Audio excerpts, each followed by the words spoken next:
Good afternoon, everyone. Great to be here at this webinar this afternoon, Rethinking Reserves, and I'd like to give you all a really warm welcome to our webinar. Now, we know already that this is a hot topic across the charity sector, but we can really see that this afternoon because we've got over 300 people on the webinar that have joined us today.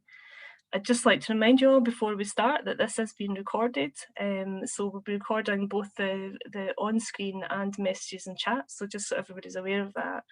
And before I talk a little bit about the agenda and what we've got planned for this afternoon, I'd just like to ask Helen if she could please launch our poll so we can find out who's actually in the room. So if I could just ask you to take a moment, look at the poll and fill that out, and I'll chat you through the agenda while you're doing that. So we've got a really packed agenda for this afternoon. We've got a number of presentations, and then we've got a question and answer with our expert panel as well. So opening up this afternoon, we're going to have Euan Morrison, who's the head of charities at Chiene and Tait, to talk us through reserves policies and give an overview of reserves in the sector. We'll then move on from Euan to hear from Fiona McKenzie, the founder at Centrestage, and her financial controller, Lynn, who'll talk to us about their experience of reserves and give us their perspective on what that's like in a small and medium-sized charity. Fiona promises that she's not going to play the piano today, but maybe another time we'll have her back to do that. We'll then move on to hear from SallyAnn Kelly, who's the Chief Executive at Aberlour Childcare Trust. And SallyAnn's going to give us her perspective on reserves from that of a large charity in Scotland working across a number of different areas. And then following on from that, we're going to move on to a question and answer session where we'll have an expert panel talking about reserves, giving their views and answering questions that have been put together from the audience that's here this afternoon. And I'm hoping we're going to be able to cover a lot of ground in that session. Also in that panel, we'll have joining us Elaine Wilson, who's the Head of Learning and Development at Corra Foundation. And to give the regulator's perspective, we'll have Jude Turbyne, who's a senior manager at OSCR. So we've got a good session ahead of us. Now, just before we go to the poll to find out who we have with us this afternoon, just a couple of comments. So if today's webinar is about rethinking reserves, then surely the key question is, what do rethought reserves look like? If we rethought reserves, what would be the difference? How would charities be working? How would they manage their reserves? What would their policies be? And I think today is the start of a conversation about what that might actually be and how we could all do better. And that's a conversation that's particularly important to the group that instigated the webinar today, which is independent funders. And just a few months ago, we started a conversation between ourselves, really, saying, well, what are we doing about reserves? How are we managing them? And we quickly realised that we couldn't improve our own practice without actually engaging with the sector and talking to a lot more people. And we're really grateful to SCVO for their interest in this topic and for hosting and organising the webinar this afternoon that lets us come together to do exactly that, to really start to think about what reserves could look like, how they could be different. Now, if we can just see who's actually in the room today, can we draw the poll to a close? So this afternoon we have some independent funders with us. We have about 33% of the audience who are trustees, directors of third sector organisations. About 50% of the audience are employees of third sector organisations, and a small number who provide support services. So what's absolutely great about the audience we've got today is that we have people that are representing the third sector, charities that are here to engage in this conversation about reserves and what they might mean.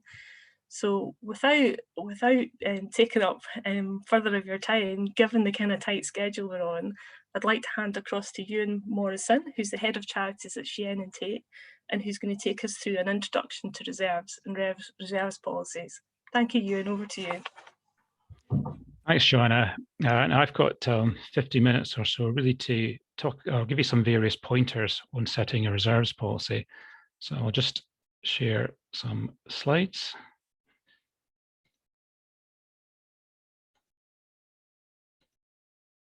Right. So I think what it's important, first of all, really to give a bit of background in terms of terminology. And looking at the overall funds and reserves that a charity has, we'll start off with unrestricted funds. And these are the funds that a charity holds to apply in its general charitable objectives. These get broken down into two further categories. And we've got the designated general or designated unrestricted funds. And these are the ones which the trustees decide or they're setting aside money to be spent on certain things. And that leaves us with general unrestricted funds.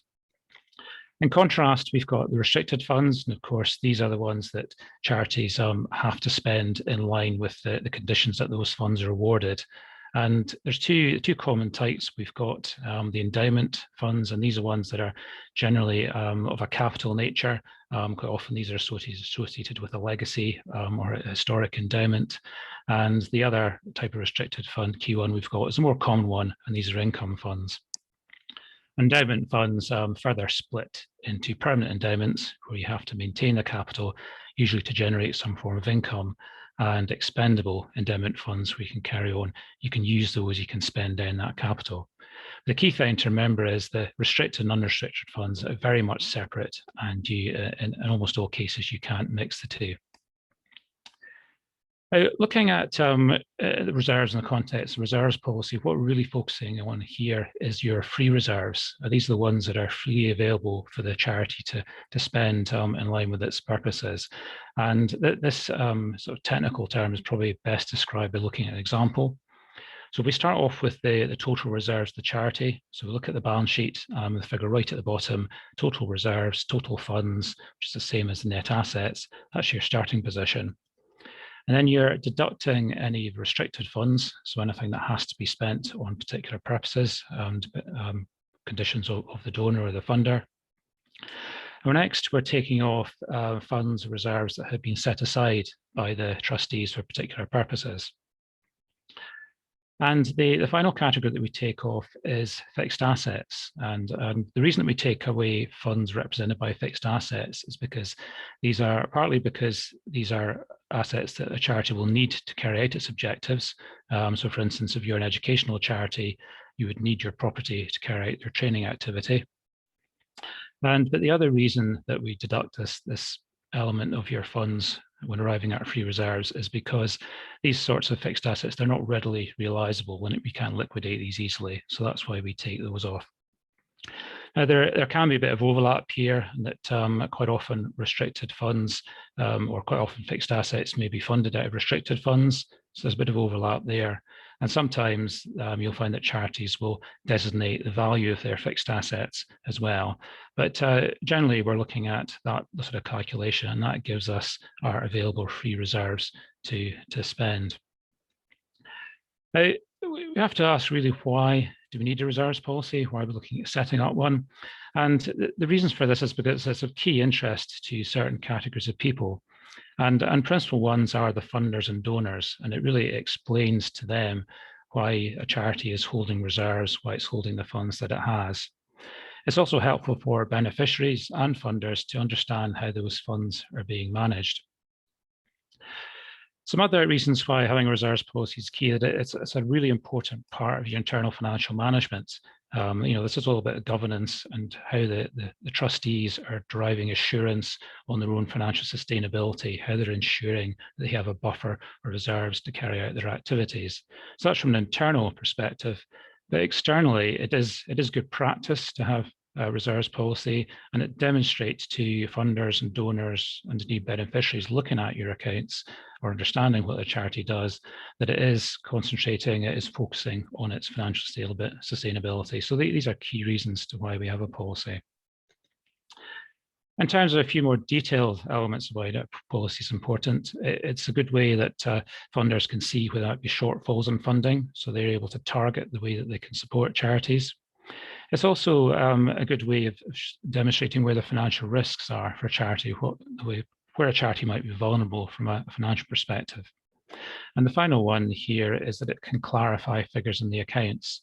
So for example, if a charity appears to have very high levels of reserves, by explaining or having a reserves policy that explains the detail of this, it might be the case that a charity is forecasting deficits in future years.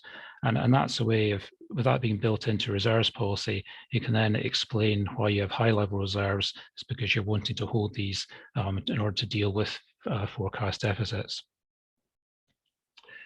Now, when you're actually developing a reserves policy, there's some key things that are really important information that you need to do this. And the first of these is your financial forecasts and your budgets. Setting a reserves policy should be an integral part of your overall financial sort of planning. And it's really important that you're using information from your forecasts and your budgets to identify that more shorter term financial need. And that's what you'll build into assessing the sorts of reserves that you need to hold. Also, looking a bit further forward, you'll have you might have strategy documents or business plans that might be perhaps looking at your 3-year plan ahead, your 5-year plan ahead. And again, these are very key to developing your reserves policy, because you might have plans to grow your activities, you might be wanting to branch into new ones, perhaps might be wanting to develop an asset of some kind. So it's important that you bring all this information together into developing your reserves policy. Some of the more detailed things that you need to focus on, and the first one we've got here is about any uncertainties to do with your future income. And this is something that's obviously key to charities that are heavily dependent on voluntary income. So fundraising charities, for instance, charities heavily dependent on donations and this sort of income. It's really key that you assess that particular uncertainty, because it's so important for these sorts of charities. And also where you are carrying out multiple different projects, quite often these are for short periods. So again, you've got that uncertainty arising that you may need to hold reserves for. In terms of expenditure, it's how do you plan for unforeseen expenditure if it's unforeseen? But it's maybe a case of just starting with a clean sheet of paper and looking at what sort of costs might arise that could lead to expenditure that would impact on the charity to continue its activities, and that would have a significant impact on the financial sustainability of the charity. An example of these perhaps could be where you might be operating in a part of the world where you're susceptible to natural disasters.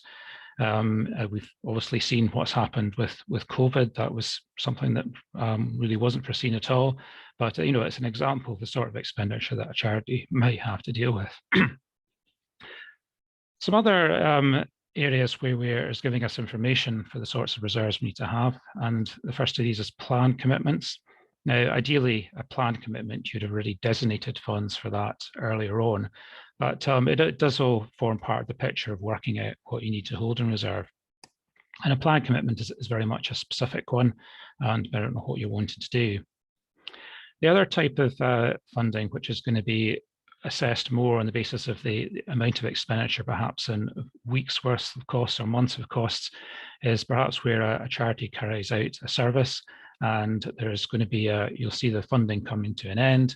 But because it's so vital to continue that service, the charity has decided that it's going to dip into its reserves to carry on providing that service. And that's certainly something that we've seen with a lot of our clients over the past couple of years. So that's another driver for actually assessing your reserves in more detail.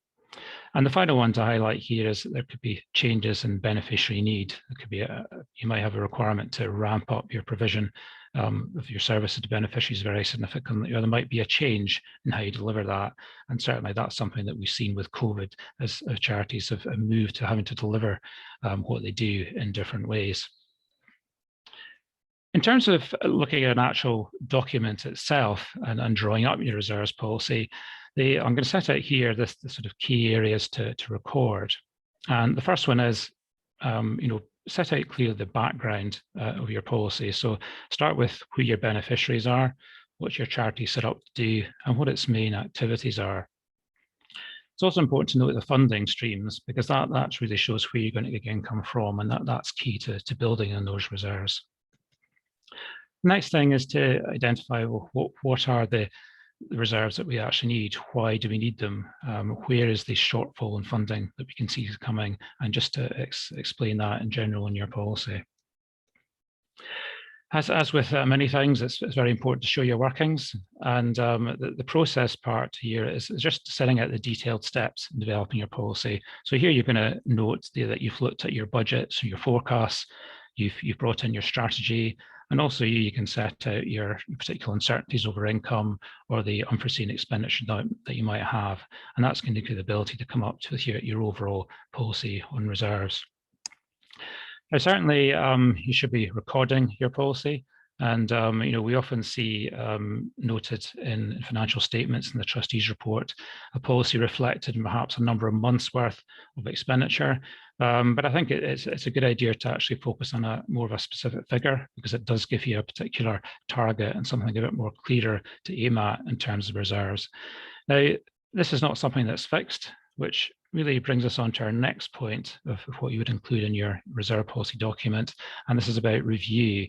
And really important that you highlight when you will review your policy, because it's certainly not something you should do once and that should sit gathering dust in a cupboard, not something that you might have done for your auditors a few years ago and just sit and leave there and not revisit it.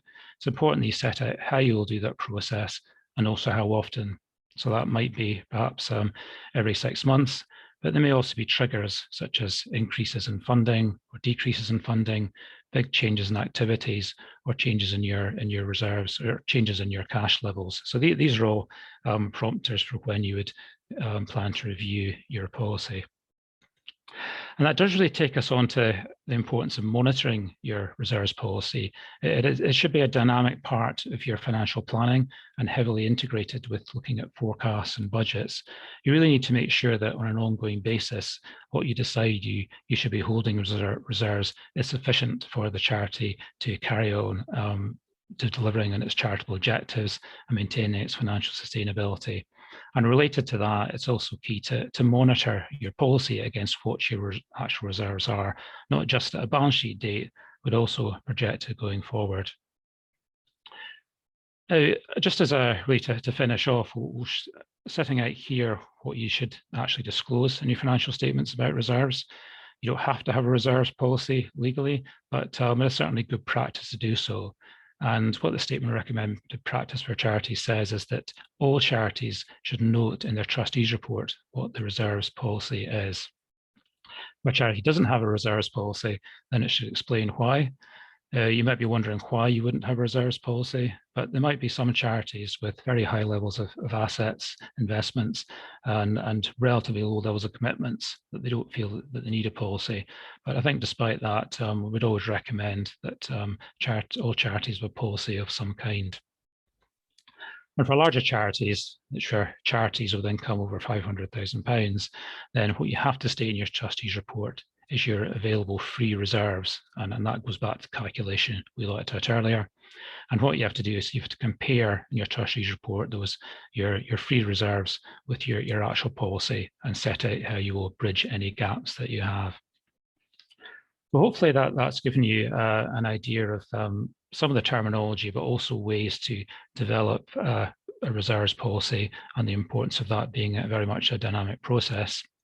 I'll just finish off with noting some reference material. The first of these here is the OSCR reserves fact sheet, which is about 8 or 9 pages long. That's a really useful document. It's very succinct, very clear, and it's certainly one that I regularly recommend to our clients to have a look at. And the Charity Commission, that's their equivalent, is in a bit more detail. It's got an appendix for a simplified approach to developing a reserves policy and a more complex one, but both are very good documents, and certainly the OSCR one I couldn't recommend highly enough. So that's probably all I had to say, and I'll now hand back to Joanna. Hi, that's absolutely great, Euan. Thank you very much for a really good overview of reserves and reserves policy for charity.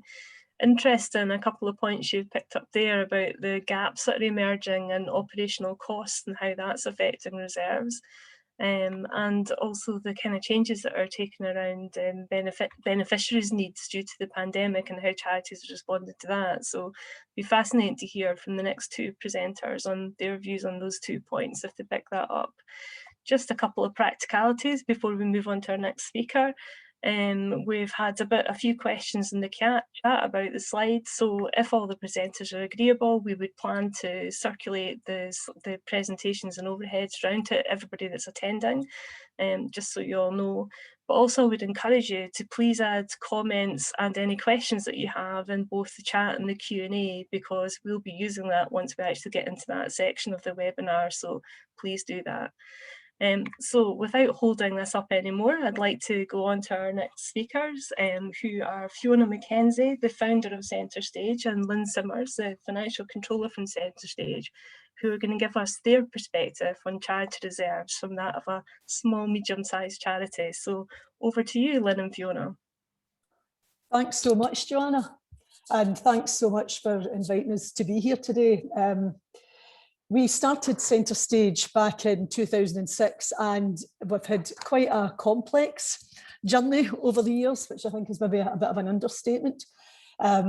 In normal times, before COVID, if we can even remember those days, our charity generated unrestricted income from the activities, the classes, the productions that sit at the heart of everything we do, which we were able to use when necessary to sustain underfunded projects, always with the aim of increasing reserves, but never really as strategically pointed as we perhaps should have been.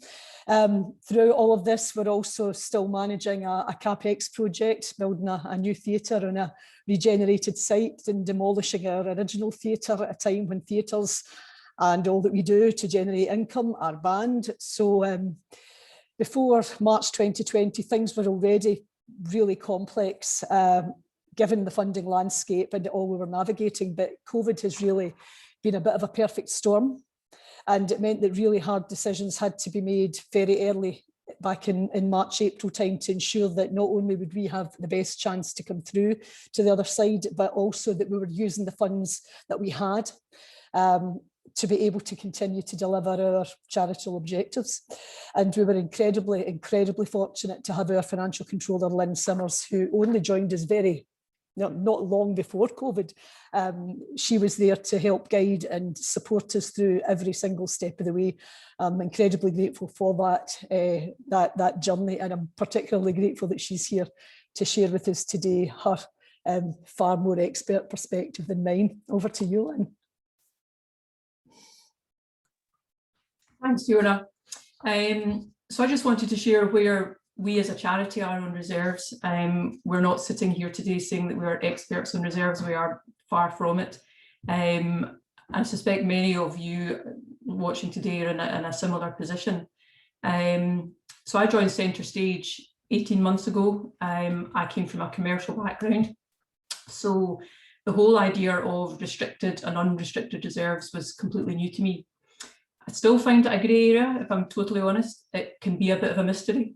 I would say it's definitely open to interpretation and funding applications and financial reporting. Now, some of the slides that Euan has just showed have clarified a few things to me already, and that's been helpful. As a charity, we do have a formal policy, and I'll read it to you. It is: reserves are to be held at a level which allows the charity to meet its liabilities as they fall due. So it's quite vague. You could say we've got our heads in the sand, or we're sitting in the fence. But it is an area that the trustees and the senior management recognise that needs to be reviewed and formalised. And it is a topic that we have red flagged on our risk register. But honestly, sometimes we think, where do we start? How much do we need? Where does it come from? So I was really hoping that today's session would provide guidance and direction from it for us. And as I say, thanks to Euan already for starting us on that journey. So I joined 5 months before COVID, and for a whole number of reasons, Centrestage had at that time almost depleted its unrestricted reserves, so just to meet its everyday running costs. So COVID then forced our closure. It resulted in the loss of all of our self-generated income streams. So we were going into the pandemic with almost no unrestricted reserves and no ability to generate our own income. So as Fiona said, we had to react very, very quickly. We restructured and we reframed every single aspect of our delivery and what we did as an organisation. We applied for every fund, and Fiona will back me up in that. Everything that was going, we applied for. Unfortunately, we did have a very high success rate, and that, along with continued support from our long-standing funding partners has helped us navigate through and survive the last year. But what I would say is there is absolutely no doubt that the last year has highlighted how exposed we were and how quickly we could have found ourselves in real difficulty. And that exposure is still there. It's not as bad, but it's still there. As Fiona said, we were also in the early stages of a 4.8 million capital project to redevelop the former Kilmarnock Academy into our new home. And despite everything, somehow we're almost out the other side and we are on track to open the doors in the summer. So for us, that will allow us to start generating income from the theatre, our classes, our tenants, our cafe, our event space. And our aim is to use the surplus from these operations to contribute firstly to our building running costs, which are sizable. And after that, if there's anything left, we would start building unrestricted reserves. But in the first few years, we can't rely on this alone. We absolutely need funders to support us with this. But not all funders will contribute to core costs and overheads. Some specifically exclude them. So that can be a problem. And moving on to funding applications, I've certainly experienced that these can be tricky when it comes to reserves. The language used can be inconsistent and confusing. It's difficult to know how information will be interpreted and what the funder's expectations are in relation to reserves. Some ask for your cash position, which, okay, so you'd think that's sensible, it's liquid, but at Centrestage we hold a large amount of cash that's restricted. So that muddies everything up. Does the funder assume that it's all unrestricted? Does that count against us? Are we regarded then as cash rich? Are we less likely to need the funding? It's difficult to know how a funder interprets that. Some of the other ones, the National Lottery asks for savings or reserves at the year end. Now, I would argue that they are not necessarily the same thing. There's no detail requested of the split between restricted and unrestricted reserves. Some unrestricted reserves may already be ring-fenced. How does the funder interpret that? How do they know that? Children in need look for the number of months of unrestricted reserves. But we have unrestricted reserves that aren't liquid. We've got vehicles, we've got fixtures and fittings, we've got equipment. Euan's already referred to those as removing them, but there's no clarity on that in the applications. It's the sort of thing you could ask different people to calculate the same thing and they would arrive at different answers, but all fully justifiable. As another example, the Resilience Fund asked for your current level of reserves, no detail of the split or whether funds are designated. How long can you cover your essentials for? That surely is open to interpretation. I'd like to know how a funder views the answer to this. Can we, is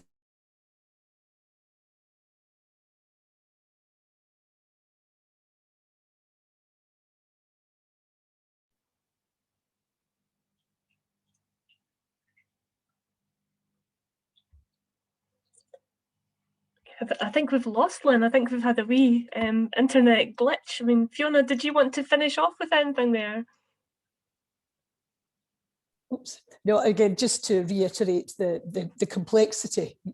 I personally, I'm in charge of the funding applications this end, and you're always having to sort of second guess what the funder is wanting to hear, and you're always wanting to be as honest as you can possibly be. But the muddying of the waters is a challenge, and it's just such a benefit to us having Lynn at our side through this. But if someone of her experience who we haven't benefited from over the past years struggles with it, you know, I can really sympathise with other small to medium charities, because we have learned as we've gone along what we have needed to know, but we didn't know at the beginning. We almost didn't know until it was too late. And we've, as Lynn said, we have managed to come through it, but it's been a particularly challenging time. Well, listen, thank you to you both for such an insightful and honest contribution to the webinar this afternoon. So what I'd like to do next is just go to... Sorry, I do apologise, my Wi-Fi dropped there. That's absolutely fine. I was just about to sum up. I don't know if you want me to continue. That's okay, Fiona summed up for you. So we'll come back to you, Lynn, when we get to the panel. No problem, apologies. No, not at all. These things happen. We're all learning to deal with it now. But if I could pass over to SallyAnn Kelly, who's going to give the next presentation from the perspective of a larger charity. SallyAnn, across to you. Thanks, Joanna. I think Joanna's going to share my slides. Yes, there they are. I was a wee bit nervous there when the Wi-Fi was dropping for Lynn, because mine was dropping too. And I'm in Kilmarnock, so if Lynn's in Kilmarnock too, then it might be a Kilmarnock issue. Anyway, I'll forge on. I suppose when I was putting this short presentation together, I wondered about what I should call it, and I came up with the title, if not now, then when. For anybody in the room that's sick and tired of hearing the debate about Indiref 2, I can assure you at this point it's not about Indiref 2. It's about how we utilise reserves, when we spend them, if we can spend them, and for what purpose. So a bit of reassurance before I start. So Joanna, if you want to just go on to slide 2 for me, please. Thanks. So quite a different perspective here, because Aberlour, as some of you will know, has been around for a long time. We've been on a journey for 146 years. For quite a lot of that 146 years, we've had to consider what we do with reserves, how we accumulate reserves, and for what purpose. So there's a big history and a full context there, both with challenge and with opportunity. So we're a charity that this year is budgeted for an income of around £22 million. We have grown since 2014 from an income of about just over £15 million at that point. So we have been very successful actually over the last few years in what we do, and I'm very aware that when I'm delivering this presentation to you and having this discussion with you, that is probably not typical of a lot of organisations, because I know a lot of organisations have struggled. So there is a lot of opportunity that we have found generally, and the fact that we have reserves and have worked to a reserves policy consistently since certainly I took over as Chief Executive in 2014, I think has helped us in that journey. But we do have challenges, and part of that is to do with the age of the organisation and some of the agreements that we've entered into in the past. So one of the big challenges that we have as an organisation is that we have a significant pension deficit, because we are still members of the local government pension scheme, and that dates back to decisions that were taken, I think, in the early 1970s. So there are challenges within that, and you need to make sure that you always account for how your reserves are utilised. And I was really heartened to hear what Euan was saying, because actually we very much look at how we utilise our reserves within the context of our strategy, what our purpose is, what it is we want to achieve as an organisation. And we set it very firmly within a very clear budget process. Our budget process starts probably in September, and then we walk through the budget process with each of the parts of the organisation and present a budget to our board in the March or February, in terms of making sure that we've covered every part of what we need to consider, or as far as we can, based on what we know. But we have, for some charities, what they would probably just give their right arm for in terms of reserves, but I want to just put some context on that. We do have an endowment fund that we have that has grown over 146 years. We also have a property portfolio, which is obviously because we provide houses for children, and we have community-based services. We actually need properties to work from. And part of the endowment portfolio is an investment portfolio, which we have worked hard and are working hard at reshaping over the last few years. So that income from investments, as you can probably imagine, goes up and down depending on how the market performs. That it hasn't always been invested in ethical investments, and that's what we're trying to do now, is shift that into ethical investments, and investments with an environmental focus and social focus. We're also looking at how we actually invest in social enterprises, and that's something that we want to take forward. We use our reserves in the way that Euan suggested, around supporting growth and innovation, sustaining underfunded services and responding to families' needs. And just a wee summary of what we've done over the last few years for clarity about what I'm talking about. If you could move on, Joanne. Very quick overview. So over the last 4 years, we've been able to basically plan to use around £2 million in restricted reserves, 2.5 million in unrestricted.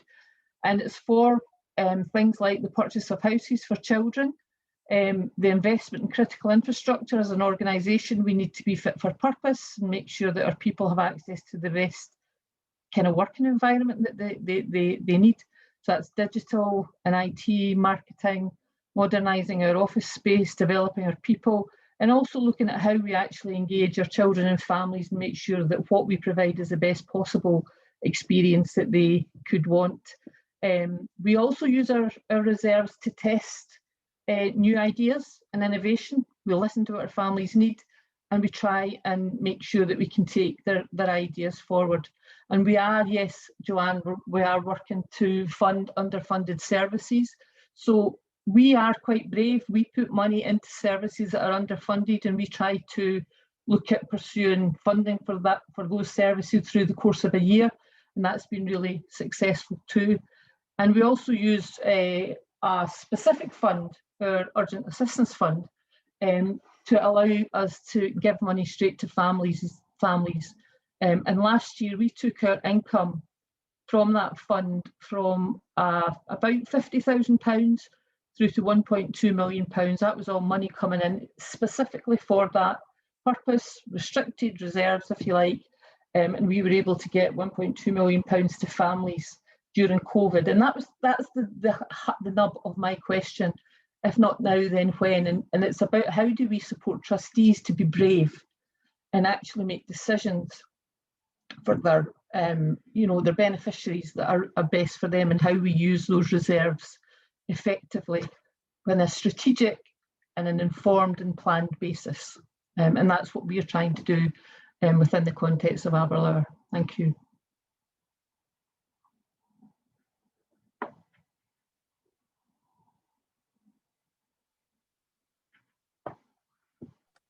Joanna, you're on mute there. So we've had the internet drop and then we've forgotten about mute, so we're definitely ticking on the Zoom boxes this afternoon. Thank you very much, SallyAnn. That's a great insight and really kind of adds perspective to what we heard from the other speakers as well. I'd like to move on to the Q&A session we're having with the panel now. So can I invite Euan back, Fiona back, Lynn, and then also we're going to be joined on the panel by Elaine Wilson from Corra Foundation and Judith Turbyne from OSCR. So if all the panel can rejoin us with videos, so if all our participants can see, that would be absolutely great. Now we have some questions that we already had before the webinar started, because everyone who signed up gave us questions and comments, so we're going to start with them. But if we do have some time, we will pick up questions that are in the Q&A, so please do feel free to add questions there and add your comments. We'll be capturing all of that as part of the information we're gathering and the conversation we're having in this webinar. So I'd like to start with the question that I kind of posed at the start of the webinar, which is, what would rethought reserves and charities look like? And to start us off with that, I'd like to turn to SallyAnn. Would you like to pick that up, SallyAnn? Yeah, I mean, we've been on a bit of a journey with that anyway, Joanna. I think charities move, depending on what their chief exec looks like or behaves like, or their board looks like or behaves like, from more conservative to more liberal. And I think for me, charity reserves should be, they obviously should give the organisation some protection and offer some kind of sustainability in difficult times. But I suppose the other thing for me is that they need to offer the charity independence, so that the charity can really perform as an independent thinker and speaker within the third sector and the wider discourse in relation to the key issues that charity is dealing with. I think the other thing is that we need to be flexible around reserves and how charities and trustees can utilise the reserves and how they plan to do that. And that's something that I think that when people are looking at reserves policies, then they need to think about that. Clarity around what does unrestricted reserves mean? How much is it that every charity needs in terms of, you know, the kind of famous 12 weeks unrestricted reserves? What do you mean? Is it 12 weeks of your total income or total expenditure, or is it just your unrestricted income and expenditure? You know, a real clarity about that, and an enabling environment rather than a restrictive one, I suppose is what I would look for. Okay, that's really helpful. I think we'll maybe ask the same question to Euan and get his perspective. Euan, what would rethought reserves and charities look like from your perspective? I mean, I think very much as SallyAnn was saying, it's having a bit more thought into how reserves can be effectively applied. I mean, from my day job as an auditor, it's very much the financial sustainability is I guess the initial step, because without you having that, the charity can't survive and can't operate and deliver what it needs to.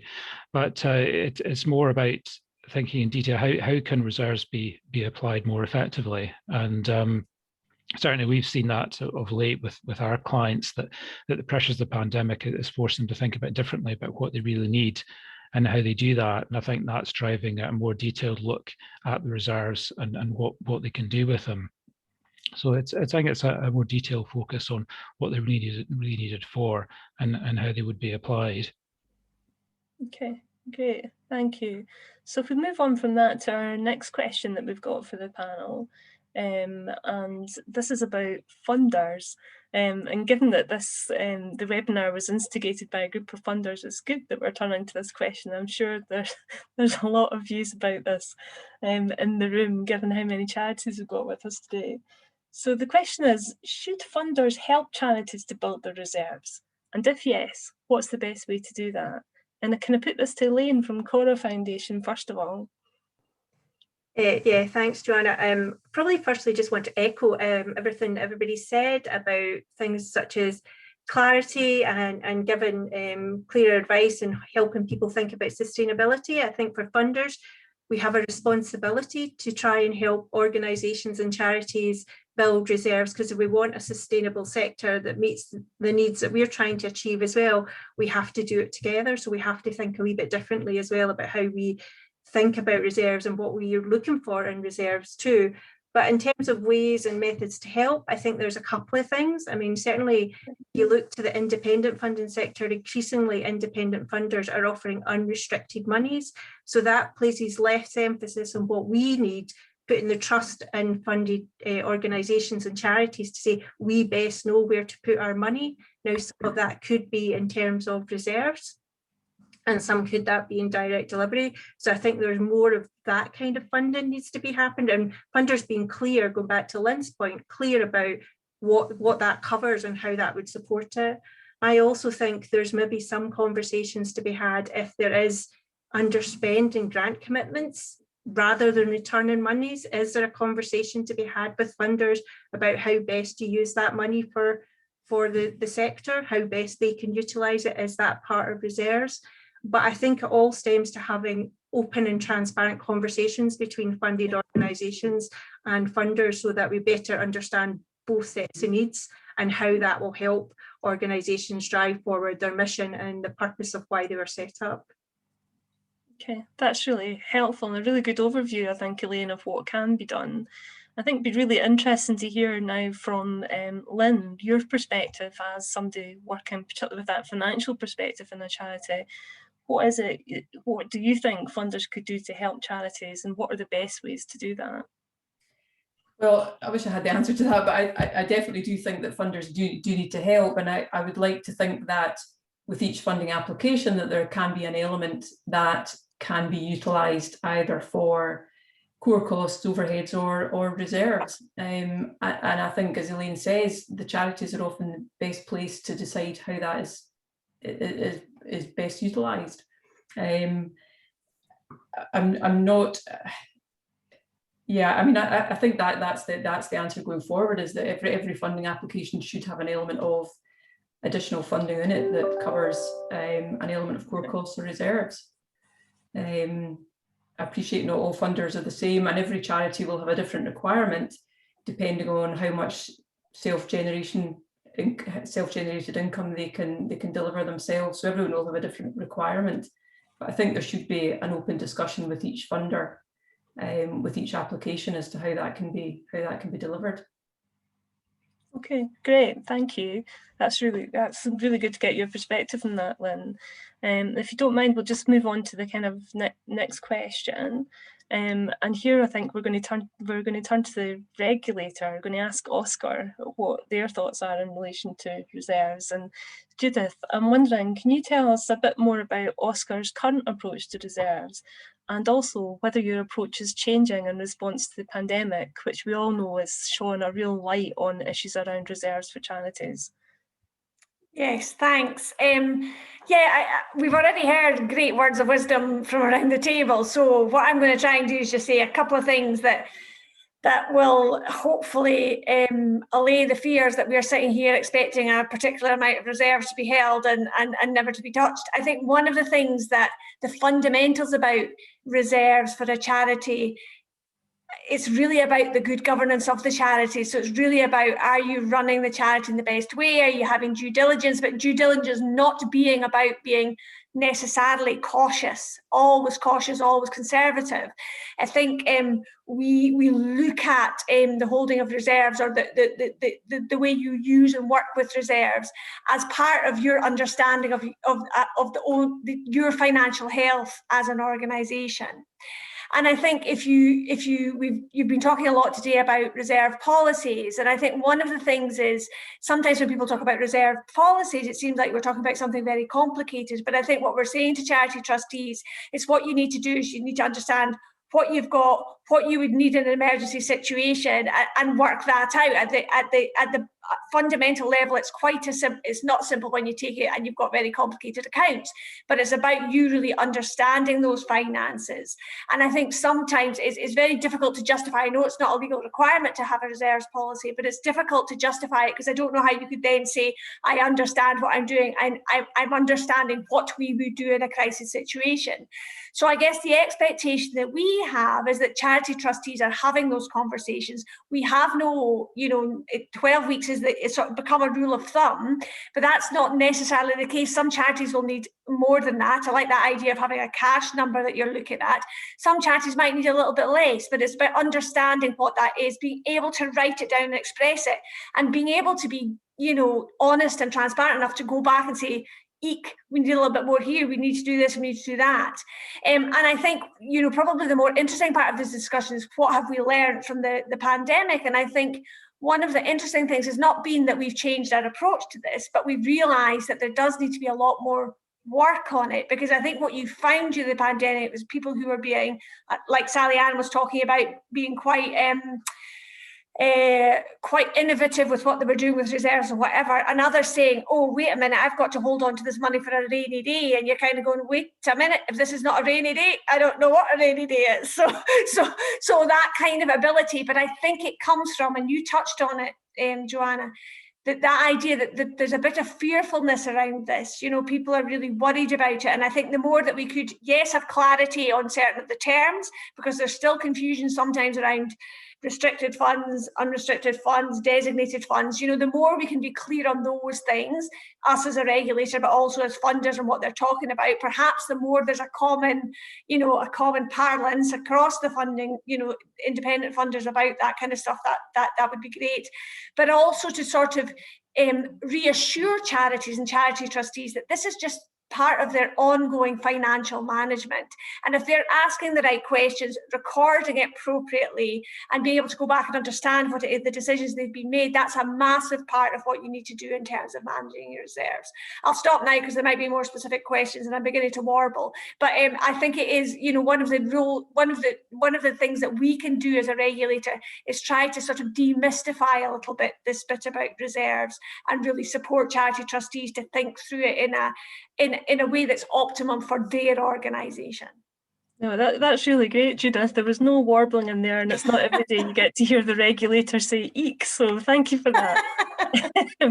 So if I can just put the same question to you, and just to get his perspective from his role, you know, Oscar's approach to reserve, what's your take on it, and do you think it's changed in response to the pandemic, or is changing? I think, I mean, we often get asked by our clients, well, how would Oscar interpret the levels of reserves that we have? And quite often we are talking about clients that maybe have high levels of reserves. And what we say, it's not something to be afraid of. I think it's very much a case of being clear in your trustees report why you hold those levels of reserves. And this is why having a reserves policy is so important, because it allows you to be clear about what you're holding, why you're holding it, and then you're communicating that to the people reading your accounts. So I think, although, you know, if you do high levels of reserve, it's very much a case of explaining that. And I think engaging with the, you know, engaging with people using your accounts and like to be interested in the information. And I think that's what Oscar's looking for, rather than being, you know, particularly critical or having particularly strong views on one particular level of reserves or another. I think that's really helpful and really reassuring to hear from both of you. So I'd like to just move on to our kind of next question, and this has actually come up already in a couple of answers, which is about trustees and trustees' attitudes to reserves and risk in particular. And the question is, are trustees too risk averse with reserves? And critically, how could they take more risks? And I'll turn to Fiona to give us a response to this to start off with. I think it depends on the nature of the charity itself and the context that it's operating in. Since Lynn's arrival with us, we've been really focused on risk management.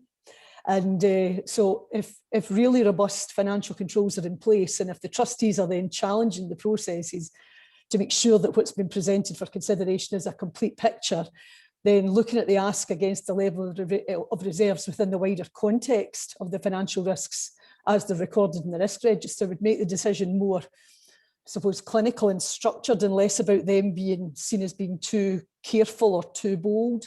So I think it's maybe about using the risk register really positively to you know, assess everything that could go wrong to sort of Armageddon standards, and having done that, proceeding if possible. Okay, that's really helpful. Thank you, Fiona. And SallyAnn, what's your take on that? Trustees and reserves and risks?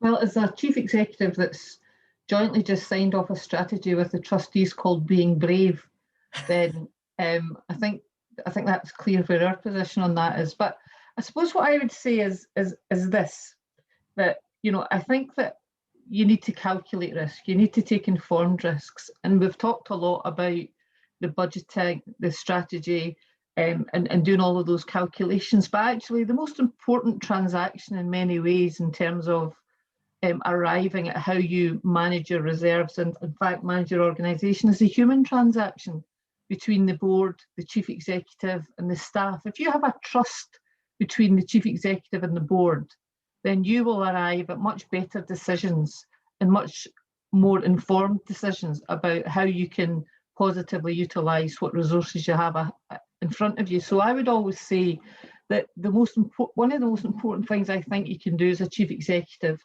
is actually build the relationships with all of your trustees and help those who are maybe new to being trustees to understand the organisation in quite a lot of detail, understand that the chief exec makes the operational decisions, but the trustees need to be involved in that strategic thinking about how best to work. And you know, Aberlour has been through phases where the trustees were too conservative and too risk averse, and I think we're in a good phase just now where people are content to take risks because they're informed risks, they're calculated risks, and they trust what their team is telling them about what's going to happen with the reserves that they're committing to a certain project. And that's where that's the sweet spot, isn't it? That's where you want to be as an organisation. Okay, great, thank you. So we're just about out of time, unfortunately, but I see you've got a very quick practical question, which I think is probably for Euan, and that's about the role of designated funds versus general unrestricted funds. Are you able to explain, Euan, just what the difference between those are and what they're for? But a designated fund is one that you're setting aside money, and it's a decision by the trustees, as distinct from a restricted fund. So, it's setting aside a bit of money for a particular project, or an asset or whatever. I think the important thing to remember about where you're designating funds, because that's in the control of the trustees, it does mean that you can undesignate that at a future period, provided you document these decisions appropriately. It does mean if you decide, for instance, to invest in a database and set aside money, and later on down the line you decide there's a more urgent project you'd spend those funds in, it does give the option to reallocate your priorities. So I think that's probably an example of how you can perhaps switch between the different types of funds, provided it's appropriately decided on and minuted. Okay, great. I think that's a very clear answer, and hopefully has answered the question. I think there's quite a few people asking that in the Q&A. So that kind of takes us to the close of our webinar for this afternoon, and just a kind of few kind of closing comments from myself. We asked a question at the start about rethinking reserves and what would that look like, and we've heard from all the panellists about their experience of working with managing reserves, how they go about that, how it works for them, how reserves can be utilised to fulfil their charitable mission, which after all is what we're all here to do in charities, whether we're funders or charities delivering services or charities campaigning for change. And some key messages, I think, for funders coming out, the questions, the discussion and the presentations from panellists. Particularly, I think, the need for more transparency by funders, more clarity about what funders are actually looking for when they talk about reserves and when they ask questions, and particularly when we're hearing from the financial experts amongst us that actually these things can be calculated in different ways by different people. So therefore funders need to be clear about exactly what they're looking for. So that's a really invaluable message for us to take away. More support to build and sustain reserves for charities, so funding being done and being managed and being offered in different ways so that charities can build reserves and be more effective in what they're setting out to do. And developing more thinking, I think, about the context of reserves as it applies to the charity that's actually managing them and doing the work. Because I think we've heard two very different stories about how Centrestage has been affected by the pandemic and how Aberlour has been affected by the pandemic. They've both been deeply affected, but have gone about tackling that in different ways that are specific to their particular context and the needs of their beneficiaries. And that's absolutely right, and as it should be, and as Oscar, I think, would also want it, because Oscar wants to see charities work to achieve their charitable objectives, make that difference that they're setting out to do. And a kind of message there too for funders, I think, to take away, to think about, well, actually, if it's that context specific, how are we applying that in our practice as funders? So a lot there and a lot of ideas, and I know there's a lot in the feedback and the comments and the questions that we need to take away and think about. And very much approaching this today, we saw this as the start of a conversation about reserves and how they work in the sector. I think it's a fascinating conversation to have started to be engaged in. I think there's huge amounts of learning here for funders to take away, and hopefully for charities to take away as well. And I think we're really encouraged that we've had such a vibrant conversation on a wet Monday afternoon in May, just towards the stage of the pandemic where we might be allowed out again occasionally. So it's great to have had such a huge attendance and a huge interest this afternoon. So that's all, I think, for today, apart from just a few thank yous. So it wouldn't be right to close the webinar without saying a huge thank you to all of our presenters and panellists who've taken the time to speak today and to give us a lot of different ideas about how we might approach this topic differently. And I'd also like to say a thank you to SCVO for being really interested in organising, hosting and promoting the webinar this afternoon. Anybody that's here will be able to watch it all again by going onto the SVO YouTube channel and actually watching this. So please do share it as well with your colleagues in the sector. And hopefully we will be sending out presentations and information to follow up from this as well. So I'll just close there and just thank you to everyone that's been involved today. And I look forward to continuing conversation about reserves and charities. Thank you.